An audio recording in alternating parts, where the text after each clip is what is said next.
Alors, t'as déjà eu cette impression, celle d'être transparent, même quand tu donnes le meilleur de toi-même. Tu te demandes pourquoi certains captent la lumière sans effort, tandis que d'autres restent dans l'ombre. Aujourd'hui, on explore 9 stratégies psychologiques puisées dans le stoïcisme. Une fois comprises et appliquées, elles peuvent affermir ton influence et faire de toi une priorité dans n'importe quelle pièce. L'une d'elles est si subtile que tu l'utilises peut-être déjà sans le savoir. À travers le prisme stoïcien, tu vas mieux décrypter l'âme humaine et apprendre à naviguer avec éthique dans les relations. Ces stratégies, on les sous-estime souvent parce qu'elles semblent simples. Elles ne demandent pas de grands discours, mais une fois en marche, elles transforment ta façon d'interagir et de te faire remarquer. Un grand merci aux nouveaux membres et à tous ceux qui se sont abonnés, ont liké ou commenté. Maintenant, plongeons. 1. Cultive une part de mystère. On adore tous le mystère, ce qui pique la curiosité. En ne dévoilant pas tout de toi, tu donnes envie aux gens d'en savoir plus. Il ne s'agit pas d'être froid, mais de choisir avec soin ce que tu partages et quand. Trouve le juste milieu. Donne assez pour susciter l'intérêt, mais garde quelques détails pour plus tard. Marc Aurèle le disait, il ne faut pas toujours suivre la foule. À notre époque où tout se raconte en temps réel, être un peu plus discret te fait sortir du lot. Quand tu parles, les gens écoutent vraiment. Mais attention, il ne s'agit pas de mentir, sois vrai. Être mystérieux, c'est juste savoir choisir tes moments. 2. Maîtrise le silence stratégique. Tu connais ces discussions où tout le monde parle en même temps, comme un feu d'artifice de mots. Le réflexe, c'est de vouloir placer sa phrase, mais parfois, le plus puissant n'est pas celui qui parle, mais celui qui sait se taire. Contrairement aux apparences, le bruit n'est pas toujours signe de force. Souvent, celui qui influence le plus est celui qui observe, écoute et réfléchit avant de prendre la parole. L'important, c'est pas de faire le plus de bruit, mais de marquer les esprits. Une pause bien placée crée un suspense. Les autres se sentent poussés à parler et en disent parfois trop. Tu peux alors répondre avec plus de justesse. Épictète disait « Nous avons 2 oreilles et une bouche pour écouter 2 fois plus que nous parlons. » En te retenant de parler, tu reprends le contrôle. Mais se taire, c'est aussi savoir quand intervenir. Utilise tes mots avec intention. Ils façonnent la réalité. Attention à l'équilibre. Trop de silence peut paraître distant. Sois à l'écoute et choisis tes moments. 3. Deviens un conteur persuasif. Tu as déjà peiné à faire passer tes idées. Tu te demandes pourquoi certaines résonnent si longtemps et d'autres s'oublient. Souvent, tout est dans la présentation. L'art de raconter une histoire est ancien comme le monde. Autour du feu hier, sur les réseaux, aujourd'hui, les histoires ont toujours eu le pouvoir de forger les opinions, de motiver, de changer les perspectives. Comme le disait Épictète, ce ne sont pas les événements qui troublent nez les hommes, mais le jugement qu'ils portent sur eux. Tout est dans la perception.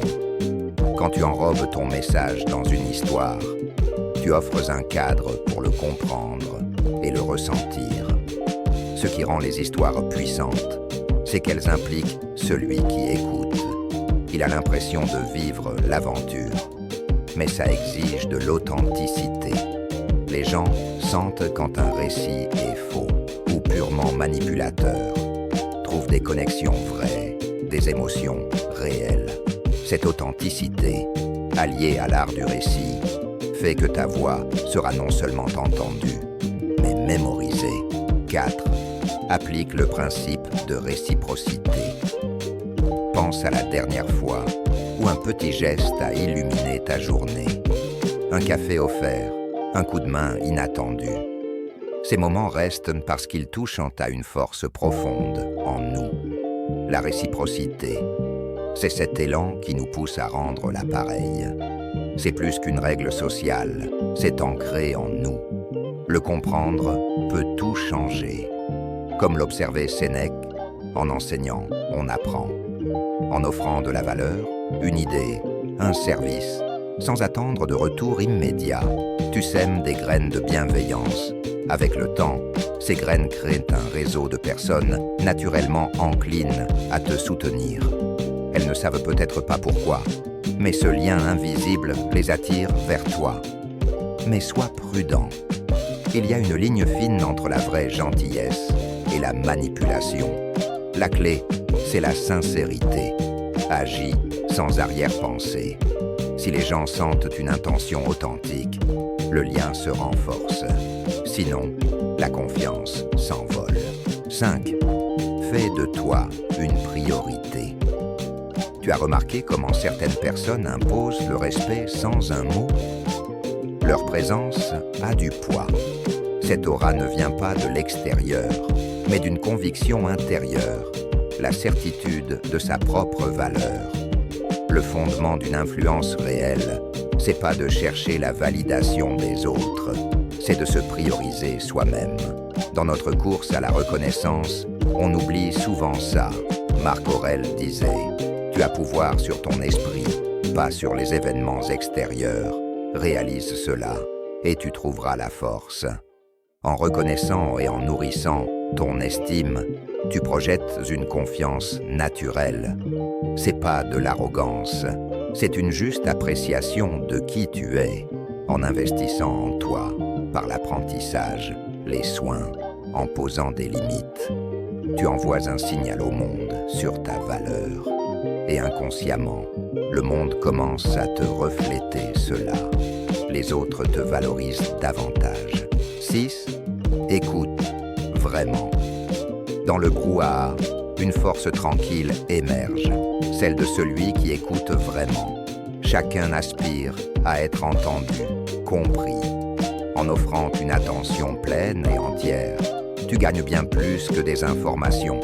Tu deviens un phare de confiance. Alors que beaucoup font semblant d'écouter en attendant leur tour de parler, l'auditeur, habile, absorbe, traite et répond. Il fait sentir à l'autre qu'il compte. Cet acte simple et si puissant crée un lien solide. En te sentant reconnu, on ne t'ignore plus, on te priorise. Mais écouter, c'est pas juste se taire, c'est un processus intentionnel. Pour comprendre, pour saisir les émotions sous les mots, c'est être présent, mentalement et émotionnellement. En maîtrisant ça, tu deviens un dépositaire de connaissances et tu acquiers la capacité d'influencer avec finesse. Tout ça parce que tu as pris le temps d'écouter sincèrement. 7. Crée un sentiment de rareté. Depuis toujours, on est fasciné par ce qui est rare, précieux, éphémère. Comme un diamant est plus valorisé qu'un caillou, les gens le sont souvent selon leur rareté perçue. Il ne s'agit pas de jouer, mais de comprendre notre attirance pour l'inhabituel. Imagine une soirée, tout le monde est accessible, bavard, puis une personne fait une apparition brève, échange avec profondeur et ne s'éternise pas. Qui, selon toi, reste dans les esprits? Souvent, la seconde. En n'étant pas toujours disponible, tu donnes de l'importance à ta présence. Chaque interaction devient un moment valorisé. Marc Aurèle méditait. Très peu de choses sont nécessaires pour rendre une vie heureuse. C'est ça, l'essence de la rareté. Il ne s'agit pas de priver les autres, mais de valoriser ton temps, de fixer des limites. Quand les gens voient que ton temps est précieux, ils apprennent à le respecter. Trouve l'équilibre. Trop présent, tu perds de ta valeur. Trop absent, tu deviens un fantôme. Sois présent quand ça compte, puis retire-toi pour te recentrer. 8. Acquiers la maîtrise émotionnelle. Nous sommes tous, à des degrés divers, conduits par nos émotions. Mais peu maîtrisent vraiment l'art de les comprendre et de les influencer chez eux et chez les autres. Cette maîtrise peut faire de toi un pilier dans n'importe quel groupe. Les gens gravitent naturellement vers la stabilité, surtout émotionnelle. À travers le stoïcisme, développer la capacité de rester calme et rationnel quand d'autres s'effondrent te distingue instantanément. Tu deviens l'encre dans la tempête. Les autres viennent alors à toi. Rappelle-toi, il ne s'agit pas de réprimer, mais de comprendre et de canaliser. Épictète le disait, nous ne pouvons pas choisir ce qui nous arrive, mais nous pouvons choisir comment y réagir. En contrôlant tes réactions, tu inspires confiance. Tu gagnes aussi la capacité d'apaiser, de réconforter. Tu deviens un phare, mais c'est une responsabilité. Apprends à lire les émotions non dites dans une pièce. Quand tu résonnes avec le cœur des gens, ils deviennent plus réceptifs. Pas parce que tu manipules, mais parce que tu comprends. 9. Sois prêt à t'éloigner. Il y a une force subtile dans la capacité de partir, de te détacher quand il le faut. Ce n'est pas de l'indifférence, c'est l'affirmation de ta valeur.